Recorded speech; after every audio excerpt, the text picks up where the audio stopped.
တာလေအေးရေးဝပြီလားဟဲ့သမီးကိုကြောက်လေဟဲ့မင်းကောင်းတရားချိန်စီအေးရလားနေရဘာဖြစ်တယ်ညာဖြစ်တယ်သမီးခန့်ရှိရသူအမေချမ်းဝင်သွားအမေချမ်းမှုနဲ့နိုးတာသမီးကိုနော်လေသမီးမမိုးတောင်းလေညာနေနော်ဦးနေရ3000သူ့သားတောင်းရင်လေသားလေးလောက်လား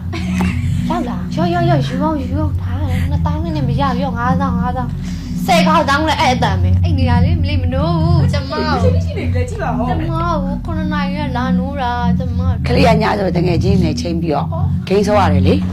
ဂိမ်းဆိုရဲ ဂိမ်းစောတယ် ပြင်မန်းတာပေါ့တမီးကကြောက်တမီးကိုလှုပ်လေသွားပြီးတမီးကမပြင်မန်းတဲ့သူသားဂိမ်းဆိုအပြင်မန်း တကူလည်းစား တော့တခုဟာပြီးပေါ့အုံနောက်တော့မစဉ်းစားပါပြပါပြောရမယ် စီထားတာအဲ့လိုပြောမစီထား ဟုတ်တယ်သူမအေးဟုတ်နာမြန်မီဒီယာလေးတောင်ဟုတ်နာတွေ့လာပြီမလားမီဒီယာလေးတောင်မှသူကကျမဟုတ်နာလေအဲ့လိုအာသာပိုင်းလောက်တော့ကိုကသူ့ကိုအလိုလိုက်တာရဲ့